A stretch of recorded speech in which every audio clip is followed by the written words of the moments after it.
Mati Kasongo. Kasongo Mati. Mati Kasongo. Bon. Garçon, lève-toi vite. Abonne-toi chez Mati Kasongo TV. Parle-en à ta copine aussi. Vite chez Mati Kasongo TV. Chaîne ya. Ngouya. Mati Kasongo TV. Exceptionnel, l'homme qu'on appelle Mati Kasongo, Matkas, de longue date. Comme un petit star. Aïe.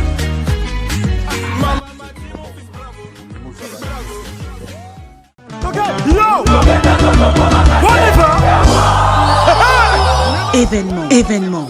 Double S Prod présente le maestro Fabregas, le métis noir.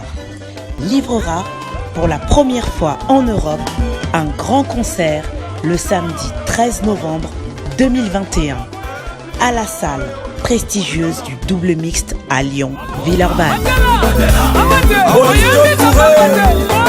Accompagné de son groupe Villanova, ils promettent un spectacle inoubliable. Ouais, bokoto ndenge tulobaka toujours esengo mingi ya komona bino lisusu liboso ya baekran na bino na chaîne ya monene Mati Kasongo TV.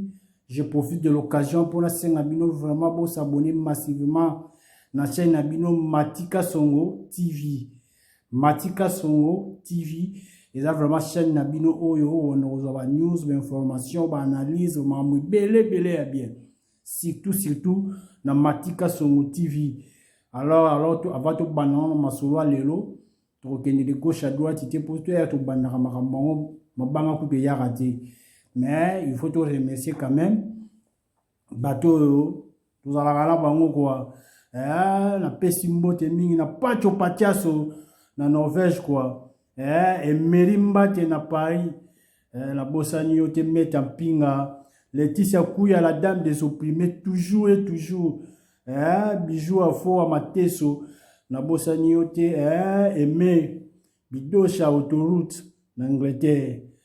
Tout ça va ma solon n'engue zalaka na bossani te debe kachale na Italie. Prête na katia Italie. Nadine Longonjo, la panthère noire, toujours na Italie. Pourquoi pas petit nanga Gelo Kasamoto. Bilame Belé, Makatia France. Et Alex Chota Kabengele, quel de Lyon. La bossani yote kuna la France. Et puis petite Bokota Ske Irma Bokota na Paris, na France. Pesio wa mbote Belé siko zali. Arani alobaki lelo to banda masolongo karaboui. Merci pe mingi na Mati Kasongo. Bon s'abonner pe la chaîne Mati Kasongo TV. Voilà. OK. Bonjour chers internautes, bonjour nos fidèles téléspectateurs. Merci mingi to kuta ina bino isusu mo lelo pour to so na bino lisusu ngi to so toujours nena lobaki to bana toujours beta masolo au cas des besoins. Déjà na lobaki la fois passée makambo to tika monter sur neti évolution bien ezokende na musique to na culture ya mboka na biso Congo. Et wana lobaki lelo na uya mamnazolo ba pacho RFI mwana muteketa azoeba mamnazolo ba Mati Kasongo azoeba. Donc les apasi je ne sais pas ce que tu na oti wapi bande wona biso ya Congo. Na lobaki na bino la fois passée pour la na émission na lobaki to se soutenir les uns les autres to tombola art na biso musique na biso ke liboso que ce soit théâtre sur tous les plans to tombola yango pour to kende toujours liboso.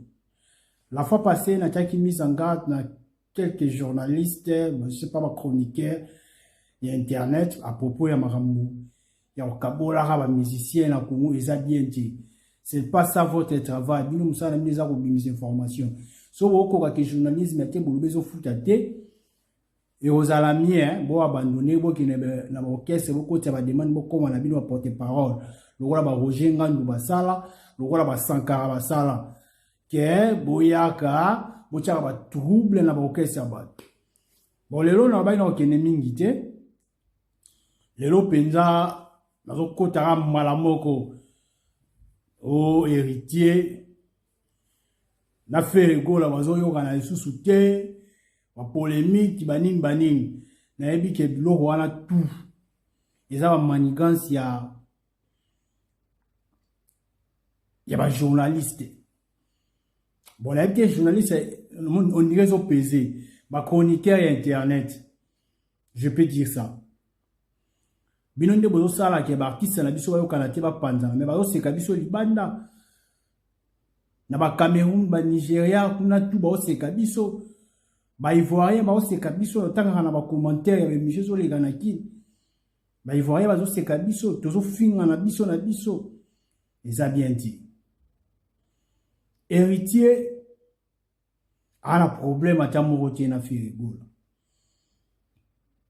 Ferregola na nenga âge aza ya héritier ayamba héritier na maison mère bavana na héritier calme matimne ni bakabwana ninge fera kenda basala le marquis ti le problème ils a raté entre héritier na Ferre boni bino ba kroni fois ti lelo bokomi luka problème ya Ferre na héritier après tu botika Ferre ngo calme te azana combattre. Vous excusez nga pas perdre na moko de musique na musique ouais ensemble ayi ba 4 musiciens sur 5 so vous n'attendez pas bango na Nicodème toza na Jenny répondeur toza na Bercy moi na pe période voilà toza peine Anaclé bien que même sous balumwa azaki combattre na pas perdre na et le moi voilà ba kabosé li sous boyo kota. Banani yango lisusu wana. Bill Clinton kutu ya moment za soutenir Fali. Mais atiki mucho babunga na ba komba banda mais so merci na les marquis. En tout cas, et ça bien été surtout pour la héritier Watanabe. Héritier Watanabe na yebi que c'est un homme bon à respecter la paix, faire égola et puis à part ça ça na kitoko.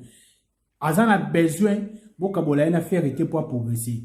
Déjà album Omi Ange Mi Démon, Maman album, tous les chants na kati kitoko. Et on vous ressemble mais ça tu vas chanter tout na kati kitoko. Excusez-moi. Banzembo emeli ba BM, banzembo emeli ba ranker wana ba vrai ba chant. Rachel Futa, bolingo noza compliqué. Maman na kunga a besoin ya ba bêtises na biona te pour progresser. Vous voyez un peu ça. Botika bango va évoluer bien la musique na bango. Botika o tia polémique. Il y a certains chroniqueurs, je peux citer ici ceux qui mourent de la presse, ceux qui néné, ceux qui nan. Bango wana ne bazara batu baloba makambo héritier ta bobete masula héritier bobete masula héritier c'est tout c'est fini. Pourquoi quand bobete masula héritier vous mêlez la makambo ya Ferre vient faire quoi dans votre émission? Ceux qui toi il a fallu qu'on a passé l'émission il faut que ba finga Ferre vient faire quoi dans votre donc les lots na Congo sont ta sali émission a fingi Ferre était émission au télématé. Alors, Ferre, sois fier là où tu es, parce que on laisse abattre, on laisse un musicien, on laisse un journaliste. Pour nous, on a telle émission internet et banditi souka, sans qu'il y ait chrétien, sans qu'il y ait loi bena. C'est que nous laisse abattre. Mais il faut quand même reconnaître que nous laisse abattre. Ce qui est héritier, en même à propos, il y a Denis Less. Parce que aboye qui contredire Denis c'est pas comment naira mutu ba péter ba tête banini wana soki Richard ba ke ta beti fo omoni ka ya ngaka ya osongela la télévision pour mikolo a luli na TV ngaka osongela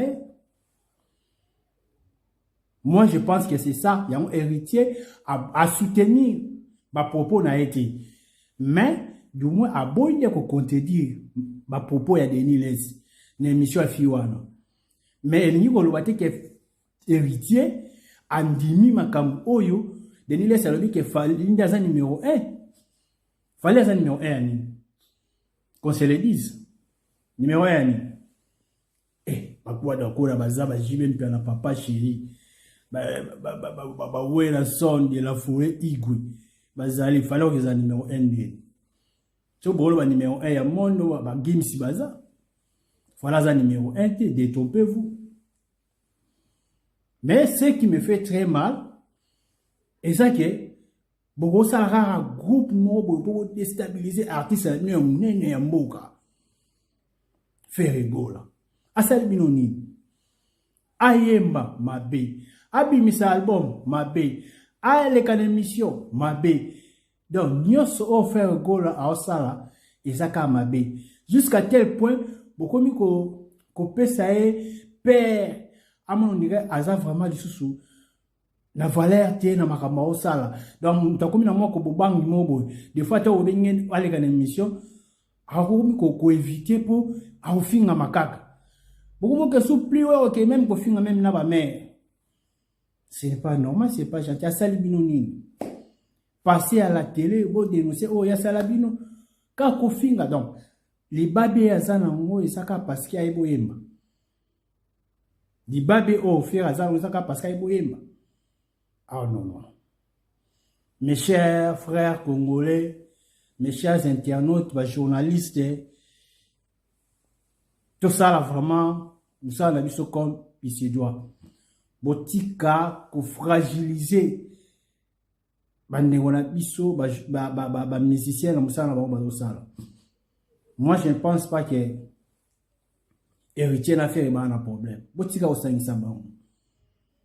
Bawario, ceux qui vraiment bolinga fali na bino, boede akeni liboso, azana na mambo belé au sala. Numéro 1 bo PC wana na komi ya ngote. Et puis na osenga na bino loko moko. Tant bo sala wa émission na bino pour na commission numéro 1. Faites allusion à lui-même. Bon PC ba poa na e. Mais pourquoi bino so bolo makam na bino il faut ka bo finga faire. Ce bo ça l'émission na bino je manque même des mots. N'est-ce que tu vois Ken Piano. Ken Piano jamais à ça la émission a ebandeliti sur ça qui azana au chrétien faire. Jamais hasard au fin à faire. Et puis au fin à faire à tout moment. Toi, tu as quel niveau toi, bien piano? Tu es donc très sale. Je ne sais même pas autant. Parce que quand ça t'est, on a eu tout le monde, on a moins kin. Yo, ça, autant à ta classe de journalisme, yo, nous sommes allés à Hollande Bazak la Sima. Nous sommes allés à Hollande Bazak, on va passer au moins Mikolo, on va dans un maman salité, bon, loi musulman. Tu te connais, toi? Moussa, nous avons musicien, passer à la télé, bon, dénoncer, oh, ya salabino, kako finga, donc, les babés azana ngo, et ça, parce qu'il y a eboyemba. Les babés au faire azana, ça, parce qu'il y a eboyemba. Ah non, non. Mes chers frères congolais, mes chers internautes, journalistes, tout ça là vraiment, nous ça on a vu ce comme il se doit. Botika ko fragiliser bandengo na biso ba musicien na musala ba sala. Moi je ne pense pas que héritier n'a fait un problème. Botika osangi samba. Bawario, ceux qui vraiment bolinga fali na bino boede akeni liboso azana na mambo belé ya osala numéro 1 bo PC wana na komi ya ngote. Et puis na osenga na bino loko moko tant bo sala wa émission na bino pour na commission numéro 1. Faites allusion à lui-même. Bo PC ba poa na e. Mais pourquoi bino so bolo makam na bino il faut ka bo finga faire. Ce bo sala émission na bino je manque même des mots. N'est-ce que tu vois Ken Piano. Ken Piano jamais à ça la émission a ebandeliti sur ça qui azana au chrétien faire. Jamais hasard au fin à faire. Et puis au fin à faire à tout moment. Toi tu as quel niveau toi bien piano? tu es non très sale. Je ne sais même pas autant parce que quand ça te ngana yebe tout monde ngana mwana kini. Yo ça autant ta classe de journalisme était hein. Yo musalo zaida kolanda bazakla na sima. Musalo zaida kolanda bazakla ba peso mwa mikolo bola ndola tanzamba mo ya salité bo. Loi ba musulman. Je te connais toi. Musalo wa mwana musicien ni o kente na finga te na Congo. Et puis, je voulais un peu pour interpeller Mosaka na Ojengani. C'est bien, les boulot boulot comme moi li pas moi chicon. Mais bota la mutuni o bokoki o sola na e. Ken pia mutu mo boko sola na été. Na mona ki Ojengani na ken pia na mbuteli kasu ba soki wapi. Et c'est important te. Et ça la tina te pour ken pia na c'est poli dernier bébé poli. Le ba ko ba luka pe ayebo ba no chrétien papa chéri ma ko katea ko so ga meki a mo na siko to tali sele siko ba uzi donc idéologie à moi en tout cas na ko senga vraiment na ba ki le na ko ba mingi te ceux qui vont ça la analyse faites vos analyses mais laissez l'artiste évoluer bon qui peut quelquefois, en tout cas, faire retour au CP, on a beau bêti, merci, ça va. Aza artiste mboka. Asal binonini. Hein? Asal binonini. Moi, des fois, ça me fait très mal. Et à mon goût, comment on a moutou moko, ba journaliste, contre Deniles, naba warrior, contre Bossu sous héritier, Kabose, Nengemoro, Yekut Nawera, kuna Tisiko. To lugana on va bongisa parce que baza papa la mwana harmonie pe ya mwana zo bima album susu wana pe o abensi baninga na e ya wenge pe zo bima il fallait bazala quand même en bon terme na papa na e Ndiama de la forêt Igwe. C'est ce que nous voulons. Pour le musique ya polémique ya barande le kakala. Ceux qui bino bagoloa na ba warrior bo ka sabo laisse ba présent na bino na polémique net ya papa chéri la chip et c'est si là non tane za soutien pour la musique bo banda polémique wana bo fingani kane bo ke na ngwala ba chebi mo beta stade atam to benga numéro 1 ata katikati stade ako misamuti ataka kota vite wana ako to misamuti donc makamwane c'est le cas beta musique Teka musique inayo Zoa ba disque d'or, il y a vrai. Au numéro 1. Tout le monde a une coupe du monde. Coupe du monde, il y a une équipe pour gagner coupe du monde. Pour que tu aies bon bête, attaque tout vos accords, attaque tout habite ça qui contre. Mais essentiel, quand Tchababi, à les Simbali Bendi, on a Yono Bimi premier. Tous les ans, on a posé le Rwanda. Ba warrior pour motiver président la bino fali si vous a posé comme numéro 1 abu na to mona sima ba disque d'or ya solo atolo batiko komi premier pour to boya ti bolo bela biso kana makamo no pa mapa mate mutale ki bo fini mutasali bo fini na bi ngape bo fini na bino mais je m'en fiche na fini na bino no kena ngo wapi Nyebe na lo babona ni mutu afere ni mutu afali ni mutu ani na osala kaka boulot analyse na sens que to yeba ninga otambuza nule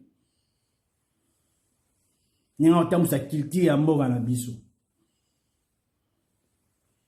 Je profite de l'occasion pour dire bonjour à mon petit Gelor Kasamoto depuis la France. En tout cas, tout ça là, vraiment très attention. Bah journaliste, bah chronifuati. Et donc au beau ça, et ça on a tinati. Botika ko frustré, fait rigola asalam sala nae nenge et seigneur. Affumer une chambre. Azala mukuse. Bo benge jase, nyos yezaye. Problème ezati. Botika ya salam sala nae. Et là, on peut y aller à Gibino Lelo, Yangwana. Et puis, bon retenir, frère na hérité ba na problème te bino ba konifua ti ba interno cha lokuta botika ko cha bango na problème ba na problème ata moko te. Et en plus c'est là où msusu ngana singa na bino ba cher internaute so bo sala ba analyse ya ba okese bo pemisa na faire bo sala ba analyse ya ba déplique Robinho kutu ayo kanate bo sala pa analyse na ye Robinho n'est pas bête ba couper décalé ti lelo ayo kanate Robinho ake wapi musique eza insulté yelo wetika na oka mafinga impolitesse ko makaba seleo ko makaba ba fere ko makaba mikolo bon me conseil les analyse bo conseiller pe ke abuna musale ke liboso bo tike ka na impolitesse lo kwa zuba mo boy musique na obete ya couper décalé na ça promet ba di ya fat ba ko ba la rebele ka na couper décalé bo aider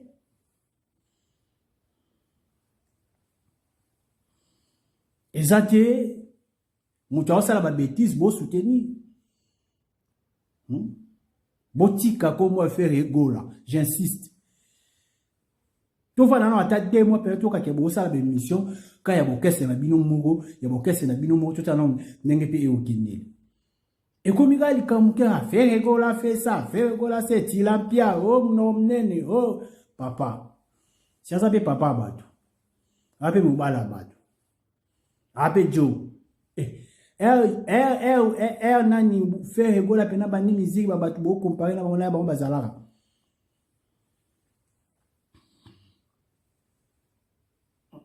Tout ça quand même réaliste. Faire rigoler c'est un grand chanteur. Je suis dit faire rigoler depuis. Donc nous devons apprendre à respecter les gars qui ont vécu. Et puis, tout sous-estimé, puis va me sous-soutenir. Fali Poupa, c'est un grand chanteur. Il fait bien son travail. Azo promet un peu dans l'avenir. À quoi comment on va placer au boutier, si vous prenez à combien on dit. Mais il senga à travailler dire à tika ba polémique. Bino ba warrior botika ba polémique inutile. Botika pena ba polémique inutile ba warrior. Bozo aider président na binouti. Après tout, boche ba problème na combien de fois. Ka bino wana na innocent, ka bino wana na seleo, ka bino wana na fere, ka bino wana na okai pe periode mo wana BCBC. Ka bino wana kala minje so to ki bino na confio double king ba histoire machin wana habité. Au juste. Au vivre en dernier mutu wana multiple conflit. Boy de tu as eu ba gims ba ça ba mama ba six ba pala danger na ba miki ba nini. Mais tu as eu ba on a ba conflit bon tiens. Ba pe na ba keto na ba timiso so telo wa to mona ba musicien Congo muninga ngai folio zo kama be. Non. Aidons nos artistes, c'est ba innocent, il faut qu'on aider ba on ba kendi ba gezi ma wete. Ba gezi fabulous ba rebo chulo. Tout ça là-bas, valeur, faut tout tirer bango poids pour pas qu'il y ait du bosso. Nous avons commencé seulement à venir, pour le arabe, petit, c'est fait, pour finir, c'est pas normal. Bon, mon arrêt mission dans ça, la boé, bon, les gars, sont avec cran pour finir du souci. Et ça bien dit. Mais à table, pour finir, il y a ça là, dans le côté, mais, du moins, n'a apporté quand même, penser par rapport, il y a ma les gars, la musique à Congo. Faisons un effort. Il y a changer pour tout tomber la culture il y a mort na biso donc on a donc to kutani na bino lisusu prochainement pour tout continuer toujours masolo la biso ndenge to betara donc merci to kutani à la prochaine.